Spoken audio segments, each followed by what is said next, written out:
All right, I'm just gonna wait a few more minutes for a few more people to trickle in here.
All right, I still see a few people trickling in, so I'm going to get started in about 30 seconds there.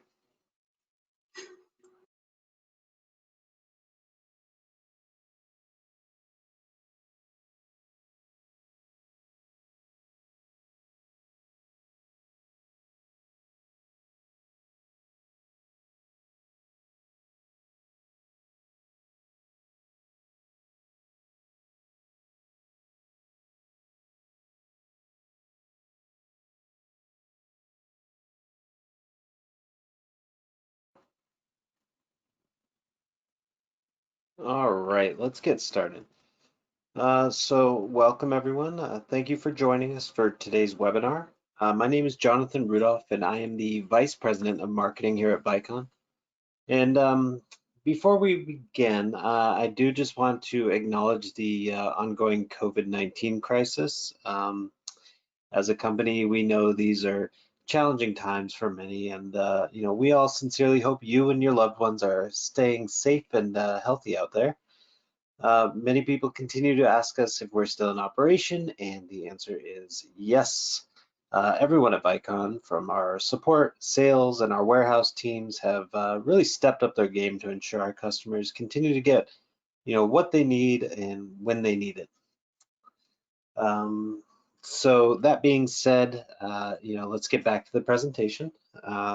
Today, I will be introducing Bicon's advanced edge-based analytics.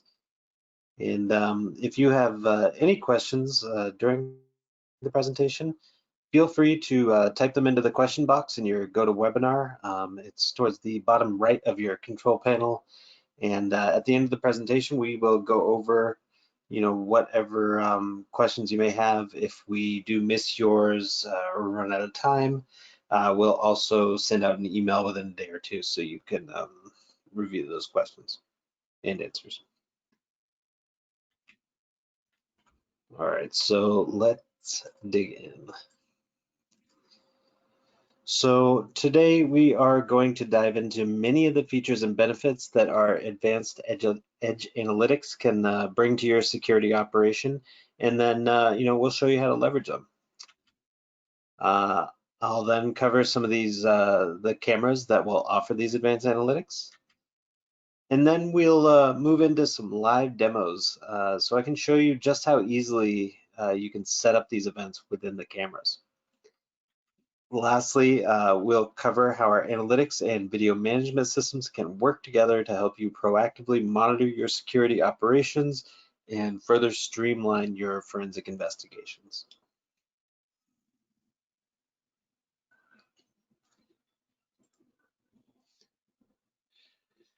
All right, so before we dive into these edge analytics, I'm going to quickly compare them to server analytics like our smart analytics platform, so everyone has a basic understanding of the difference between the two. So while both types of analytics offer very similar benefits, they often have different applications. Server analytics occur on a server alongside your VMS. So usually you feed like a video stream into a server and it will process the data and glean insight from the video feed. These edge-based analytics we're discussing today, on the other hand, are processed within the camera's onboard processor. So what does that actually mean for you? I'd say with server analytics, since the analysis can be performed post-recording, you can perform a wide variety of searches, and since it's processed on a powerful server, you can create more complex and multifaceted searches. So, for example, you can search for something like a female wearing a red jacket who entered a specific area of a room. Very specific searches. Edge analytics, since they occur on the camera, will give you real-time alerts from the camera itself, which your VMS can then store, so you can search for them later down the road. These searches are a little more straightforward. Did someone cross a line or leave a package? In general, edge analytics are a little bit easier to install and are a little less costly, so they tend to be popular for smaller or medium systems, whereas server-based analytics are definitely more common in larger enterprise systems. So the first question you may have is, why use Vicon's edge-based analytics? Well, first, they are extraordinarily simple to set up. I'll walk you through the process in a few minutes so you can see, but they really overcome a lot of the calibration challenges you may associate with edge analytics if you've ever had to set up a camera with them before. Now, secondly, they help you create a more proactive detection system that intelligently responds to real events. So instead of monitoring a bunch of screens, operators can get a real-time notifications into the events that matter most. And thirdly, they streamline your forensic investigations. So, your VMS should be saving these events, so you can easily look for them during an investigation. For example, let's say, an important package was stolen. Operators can just search for an object removed event and then quickly find the footage from the incident, at a fraction of the time it would take to manually search. All right, so I'm just going to give you a quick list of the analytics we're discussing here. I'll go over them in more detail shortly, but I just wanted to give you an overview so you can see the breadth of the rules that we'll be discussing. So first we have our loitering detection rule. It's a very easy to configure rule and very powerful. And then we have our object left and object removed rules, for detecting suspicious objects or potential thefts. And then we have intelligent motion detection. This is actually an amazing tool. You can use it to reduce those false alarms that traditional motion detection would certainly trigger. If you've ever used them, I'm sure you and your operators have been just bombarded with false alarms and you start ignoring them. So this is designed to reduce that pain point tremendously. Let's see, and then we have, so we have crowd detection. So you can get alerts when a crowd forms or perhaps even a line. Then we have our wrong direction rule, and that'll trigger an event when a person or vehicle travels the wrong way. Then we have, of course, our classics here, like line cross and intrusion detection. So like I said, we'll go into more detail on those in just a moment, but first, I do just want to talk about the cameras that have these advanced analytics available. So most of our cameras actually already have some standard edge-based analytics in them, and I'm not going to discuss a lot of those in depth today. So, for example, you'll find, motion detection, just standard motion detection, tampering detection, even our museum search capabilities in pretty much most of our cameras. What's different about these advanced analytics is really the breadth and the power of these new rules. So these new advanced analytics will be released in 2 existing camera series. We have the 4K V988 domes and bullets, and the 4K PTZ, the SN688 over here. And then as far as our upcoming cameras, you will also find them in our V8360 hemispheric camera here. And then our 5 megapixel models of our expanded V980 series bullets and domes right here. So you should stay tuned for future webinars to dig into these upcoming cameras further. But the important takeaway for now is that these models are all powered with our advanced edge analytics. All right, so let's dive into a few of these rules. I am going to show some pre-recorded video for some of these analytics to illustrate their value. We're still in lockdown at the moment, so I'm going to keep video of my yard to a minimum. You'll still see it, so stay tuned for that. But yeah, so first we have our loitering rule. Get that video going. So you'll see this suspicious person here comes in, leans against the wall, and after a user-defined amount of time, it will turn purple, and that signifies that the event was triggered. Then we have our object left rule. This will detect when a potentially suspicious object is left behind. So you'll see she left that bag there. After a certain period of time, it will be highlighted with the bounding box. So you know that that event has been triggered as well and is sent to the VMS. Similarly, we have our object removed. So you see he came up, took that same bag, walked away, and after a moment, again, you see those bounding boxes to signify that that event has been triggered. All right, so now we have our intelligent motion detection. This one's really cool. It leverages AI to actively learn normal levels of motion in a scene. And then it only triggers an event when something irregular occurs. So in this scene with a traditional camera, the motion of the waves would be triggering motion alerts continuously. Whereas in our camera, it's only triggered when the person comes into the frame and takes that bike. All right, and then we have our crowd detection rule. I admittedly don't have video of this right now since crowds aren't much of a thing at the moment, but you can imagine how powerful this tool can be for observing crowd formations, line growth, even you know, social distancing rules in this day and age. Then we have wrong direction. You simply choose the correct direction. If a person or a vehicle goes the wrong way, it triggers an alert. If they go the right way, no alert. Simple as that. Then we have some classics, of course, our line cross event. So you'll see the bike come into frame, cross the red line, and sends that alert out. Similarly, our intrusion detection, so you can receive an alert when anything enters, exits, or remains in a specified area of interest. So you see this gentleman comes in, triggers the alarm whenever, you know, whatever he's doing to that garbage can, and it's sent back to your VMS. All right, so that's enough of the pre-recorded video for now. Let's actually jump into the camera I have here so you can see how easy these are to set up and how powerful they can be when you integrate them with your VMS.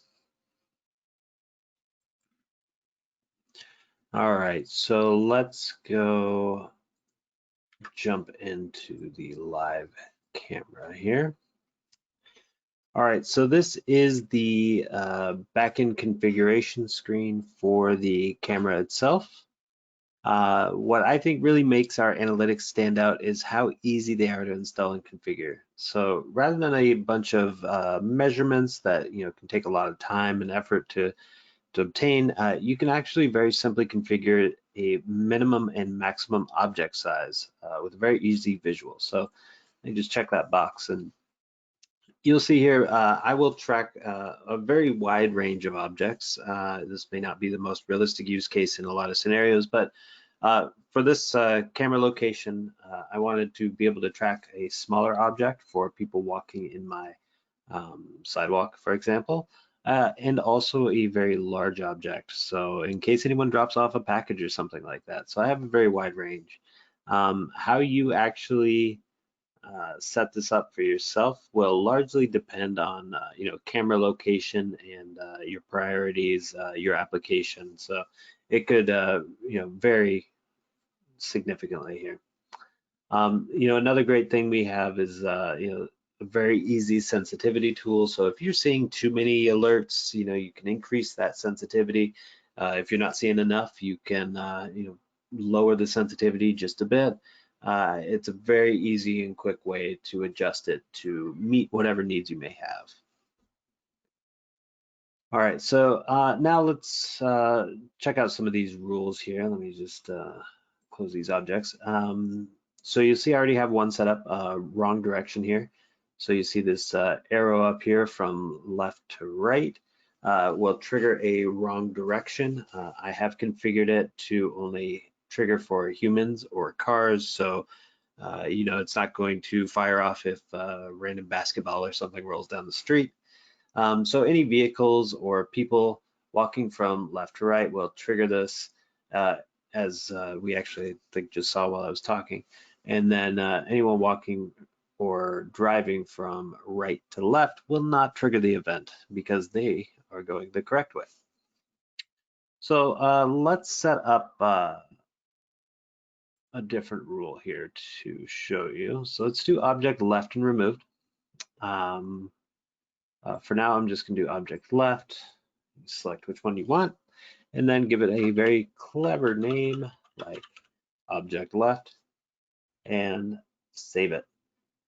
And that's really all you need to do. So let me just go put an object out there for you to illustrate how this works.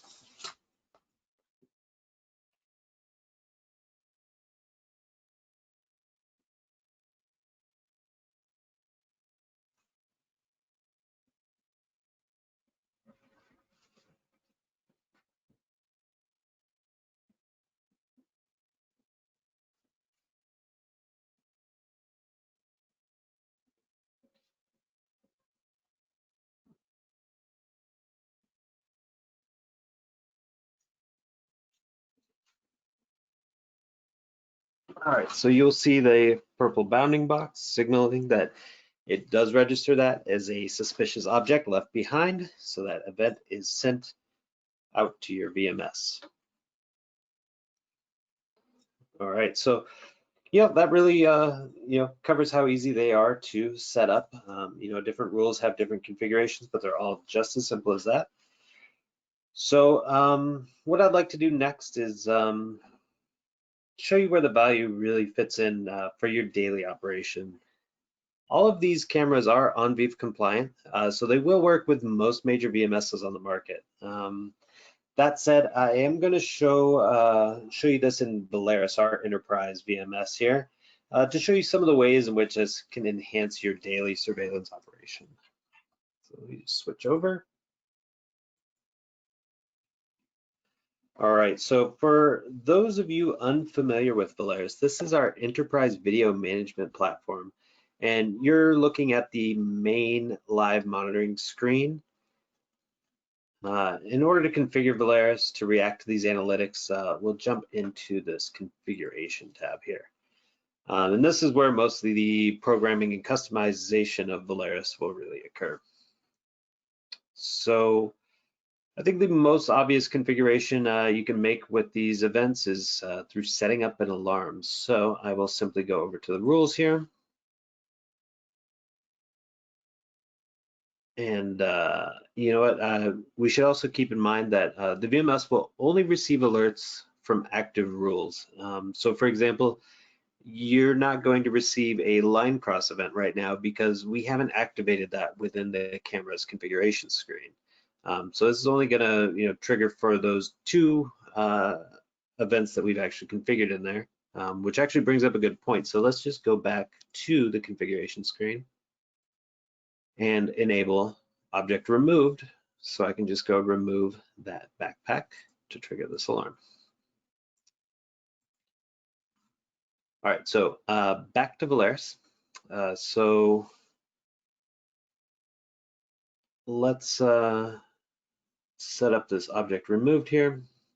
So I actually already have a rule set up where it sends me a push notification to my phone if someone leaves an object, or I guess in this case removes an object. But I'm going to add another one here. I'm going to display live video. I'm going to show the actual camera that we're looking at now, the 988. And what this will do is when that object is removed, it will pop that live video up, so operators are immediately pointed to that, so that that event doesn't go unnoticed. So let's go back to monitoring real quick. I will run out and remove the bag here.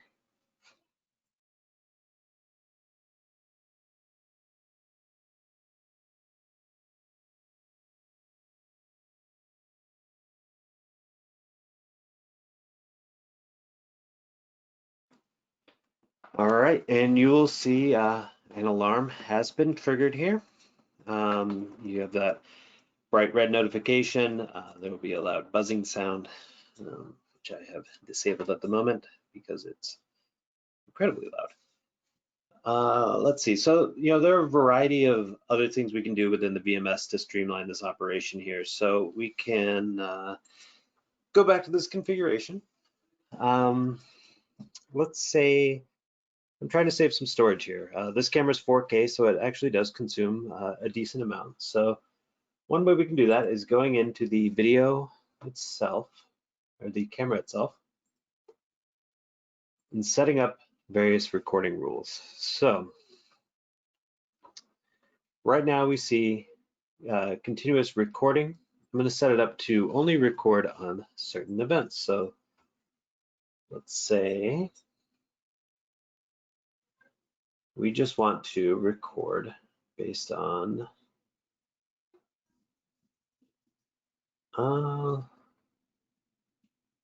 say people detection for now.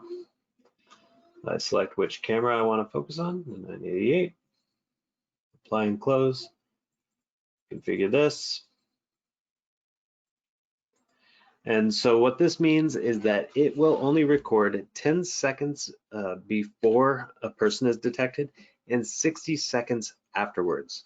So all of that time where there are no people in my yard, when nothing is happening, that isn't being recorded, it's not being stored. So I save a ton of room and only store footage that is valuable here. Now, this is where I see the product shine. So we are saving all of these events in the system. So when it comes time to investigate an incident, you can quickly find them again. So let's take a look at another event that I'd set up, wrong direction. So I have the rule defined here that I want to search for on which camera, and I have a custom date range. You can set it for today, yesterday, last week, the last 7 days, anything you really like there. So what I'm going to do is I'm going to search. And you'll see a variety of incidents that have come back where someone was going the wrong way here. So you can even click into the playback to view the recording here. And so here you'll see the car going the wrong way.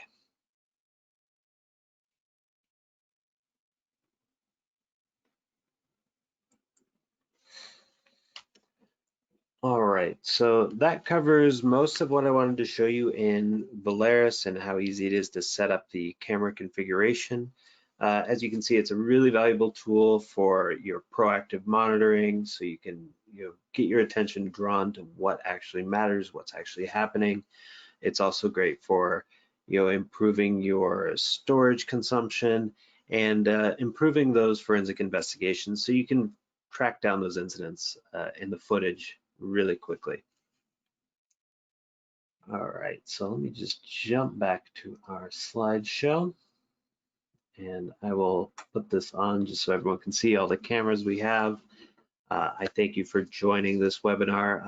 I'm going to pause for a moment and we're going to see if we have any questions. I think we have a bit of time left for questions. So I do have Kurt Gerald, one of our sales engineers, on hand to answer any more technical questions you may have that I, the marketing VP, may not know. So bear with us a moment and we will start answering.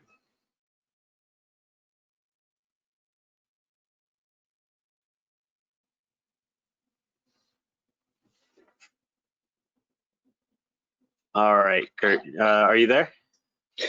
Hey, Jonathan, can you hear me okay? Yep, gotcha. All right, I'm going to go through a few questions here. While I start digging into those, why don't you introduce yourself to everyone? Hello, I'm Kurt Gerald. I am a East Coast sales engineer. I've recently joined the Vicon team within the last couple of months. Very excited to be here.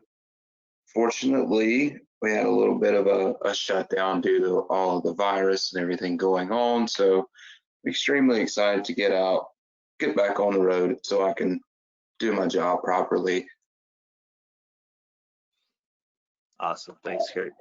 All right, so we got a few questions here. Let's start with some of these fun technical ones. Will environmental conditions affect the operation of the edge analytics? Harsh weather can, it will pose threats not only to these analytics, but to any surveillance system. Whether it's driving rain, glare, complete total darkness, especially in like a perimeter situation. Direct sunlight can even have some effect on these as well. There's one way to kind of overcome some of these environmental challenges. You can place your cameras a little closer to your target areas. You can try to shade these things somehow if you have a problem with direct sunlight through using like a sunshade. You can extend them or move them around. Extra lighting can help with the total darkness area, and that's something that typically ends up being a problem, is poor lighting. If there's high winds, like where I live here close to the beach, we have hurricanes and things like that. Those cameras typically require some extra stabilization to keep them from blowing around, because the way these analytics works, it goes off of scene change. With a constantly changing scene due to the wind blowing very hard, it's really not going to work. Where we're really going to see these cameras shine and making their absolute best operation is when we have them in a controlled environment, such as indoors, and where everything is controlled, whether it's lighting, temperature, there's no rain. It's just everything just seems to work a little better that way. Not saying it won't work outdoors, but indoors is where this really shines. All right, awesome. Let's see. This one's kind of related. So, do you need to, or is there a special design involved for deployment? With any of these, design is key. A special design is not absolutely critical, but with the right practices, these, not only this particular system, as far as our analytics work, but any camera system will work much better with the right practices. Okay, very cool. Here's one I can answer. So when are these new cameras going to be released? Yeah, they're going to be released in the coming weeks here. Honestly, at this point, you can reach out to your local RSM or reach out on our website, and we'd be happy to give you more information and start moving things forward. Let's see, here's another one. This one's going to be for you, Kurt. Is there metadata creation? There is metadata created to a certain extent, but it's not sent out to a server to be checked and reported back to. The camera processes these events on board and it sends it out as an event. Metadata is typically checked by a database rather than being reported as an event. And that's, it's a whole different conversation when you get into edge analytics versus something processed by a server. With what we're doing with the edge analytics, it has a much less amount of bandwidth that is required. So it really helps in some situations where you only have one or two cameras, or bandwidth is an issue as far as an ISP, whether it be a remote connection or whatever. All right. Very cool. Let's see. How much time we have? All right, just another question or two here. This one says, is there a server required? So I think they're asking, do you need to use it with like a VMS or something like that? Yeah, I think that's what they're asking. Yeah, a server is not necessarily required. It would be beneficial to have it, but we can operate without. Most of our Vicon cameras have an SD card slot on board, which allows for storage. The camera itself can act as its own little mini server. It can be a self-contained standalone unit if needed. With running Valerus on a server, it will provide a little more of a streamlined end result, but every case can be different, has its own challenges. So we can plug this up, make it run on its own, kind of like it's its own little server. Okay, awesome. And let's just do one more here. If we did miss your question, we will send out an email probably tomorrow, Monday at the latest, that will answer all of the questions so everyone can see them. So let's do, what can be done to further prevent false alarms? So false alarms, there could be many variables to this. To me, the biggest thing we can do to prevent false alarms all boils down to system design, like we covered a few moments ago. But within the camera itself and its analytics, there are numerous parameters that can be adjusted with the threshold and the sensitivity levels to reduce some of these nuisance alarms. The biggest thing is, as long as it's calibrated properly and installation techniques are implemented as they should be, these false alarms can oftentimes be avoided. All right, perfect. All right, so I think we'll end there. Like I said, we'll send out answers to the rest of your questions, in the next day or two here. Kurt, thank you for your help. I definitely could not have answered a lot of those questions. And thank you everyone for attending our webinar today. We hope to see you again soon. We have a few more coming up, to announce these new cameras and things, so stay tuned and have a great rest of your week.